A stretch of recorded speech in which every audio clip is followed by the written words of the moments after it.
fabrication du verre. À l'époque, c'était du verre soufflé. Regardons bien comment il soufflait le verre pour avoir des formes de vases, des assiettes, des plats, des bouteilles. Il souffle, il le met dans le four. Ils ont des couleurs particulières. Ils donnent sur du vert, sur du bleu. Mais dans le verre, il y avait sûrement des bulles. D'après la fabrication ancienne, c'est les bulles donc dans les vases et de couleur foncée.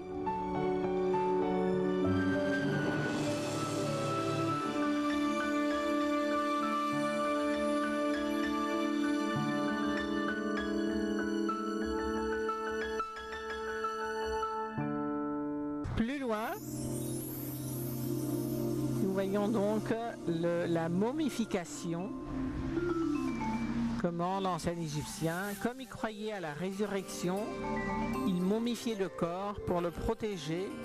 Il retirait du corps 4 viscères, le foie, l'estomac, les intestins et les poumons. Il vidait donc le corps et il était rempli par certaines matières pour qu'il conserve le corps.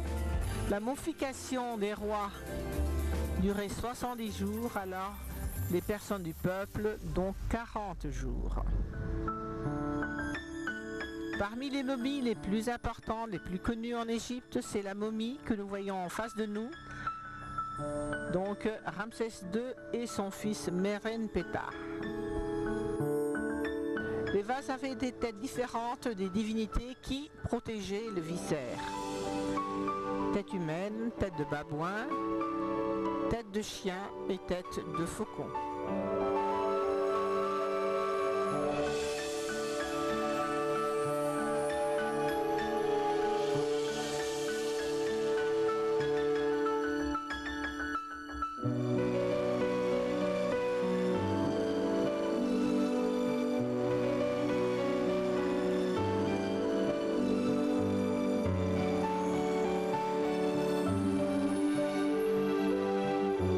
Voilà. La personne qui est en train de momifier, une fois qu'il a terminé, il est là en train d'encenser le corps. Il parfume le corps avec de l'encens.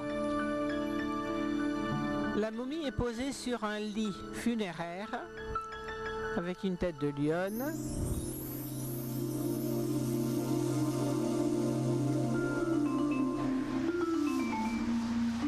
Et là, nous avons une représentation de la tête d'Anubis, qui est supposé être le dieu de la momification, et celui qui assiste à cette momification pour le corps d'un roi, d'un particulier. C'est le gardien des cimetières et des morts.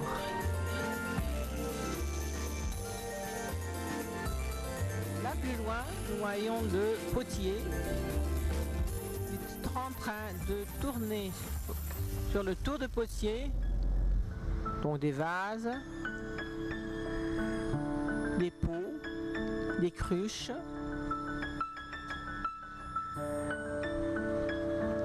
à la façon ancienne.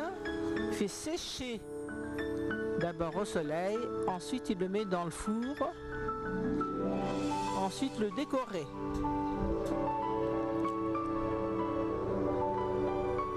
C'est une tour à l'ancienne, puisque c'est une tour qui tourne.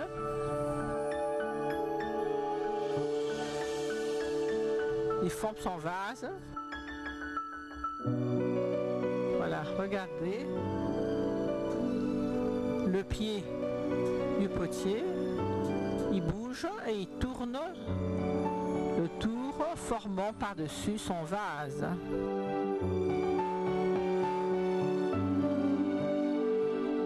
Voilà comment donc un sculpteur, pas un sculpteur mais un ouvrier, peut préparer donc les parois d'une tombe, les parois d'un temple. Il doit préparer d'abord la surface.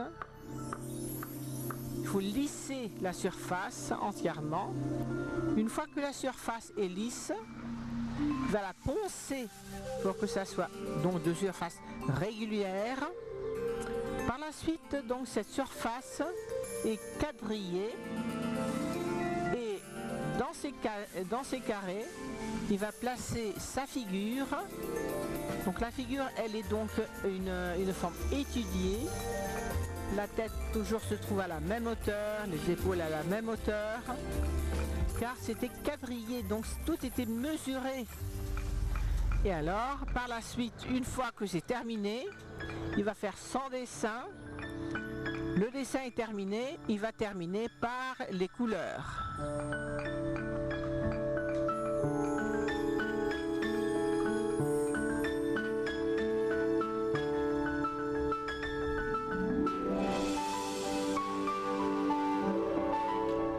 S'il y a des sculptures, on trouve que la sculpture, ou bien elle est en relief, ou bien en creux. La sculpture en relief, c'est un bas-relief. Sinon, c'est donc dans le creux.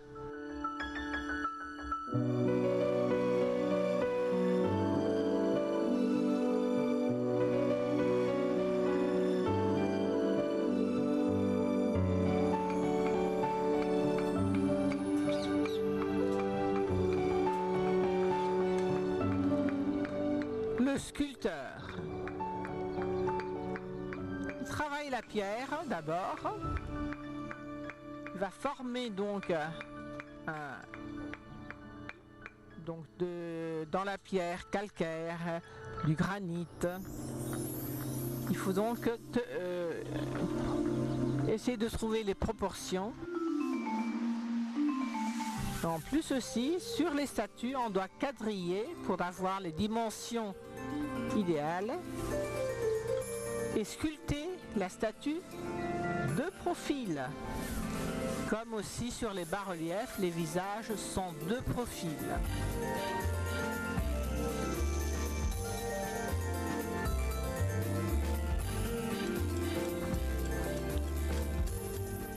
À part le calcaire, la pierre on a des carrières de calcaire en Égypte. En Haute-Égypte, nous avons la carrière de granit, de basalte, de la diorite. Mais dans le Moyen-Égypte, nous avons de l'albâtre. Il y a deux couleurs visibles ici. Donc de l'albâtre jaunâtre et de l'albâtre de couleur un peu marron. La couleur jaunâtre, c'est une pierre plus solide et on la travaille avec des machines aussi. Mais celle que la dame travaille avec donc cet outil rudimentaire, c'est un albâtre friable et il doit avoir une couleur marron. Et on doit avoir vraiment un ouvrier, un employé très adroit, car donc la pierre se constitue de cristaux. Et si donc il est maladroit, ça tombe en poussière.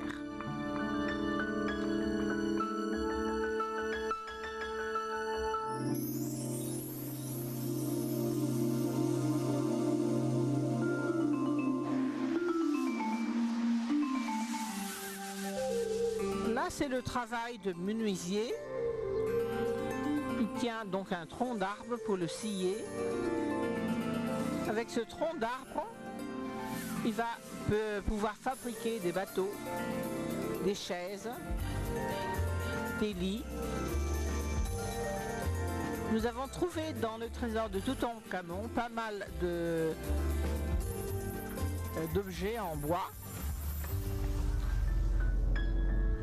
De bois incrusté, de bois gravé.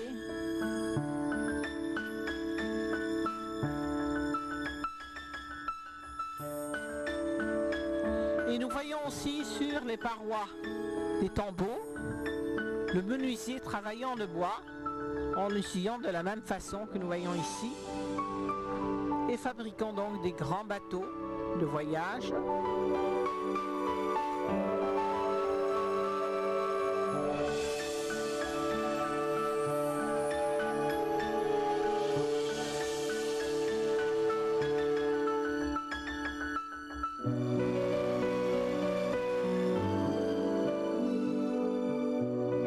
le travailleur de métal. Avec ce métal, il peut faire des outils, il peut faire des armes.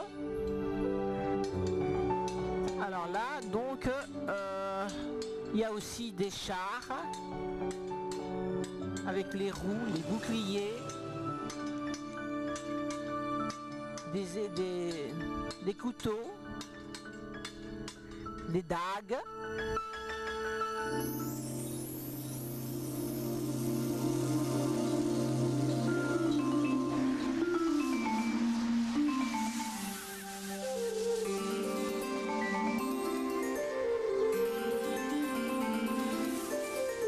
Il y a des lances aussi, il y a les lances avec la pointe en métal.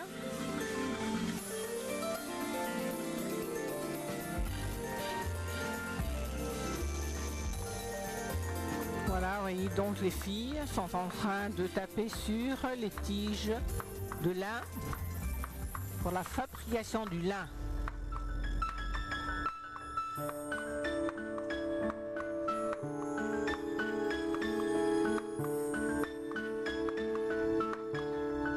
Voilà les fils de lin.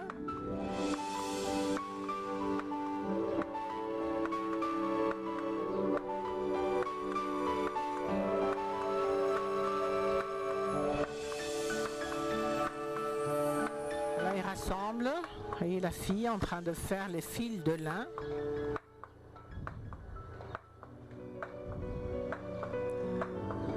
Qui va être utilisé pour fabriquer donc un tissu, une tenue avec les...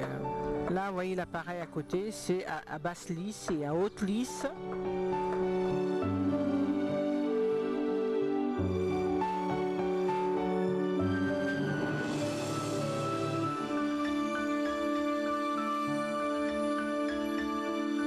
Chers amis, le temps et l'épisode a passé vite. Nous sommes arrivés à la fin de cet épisode.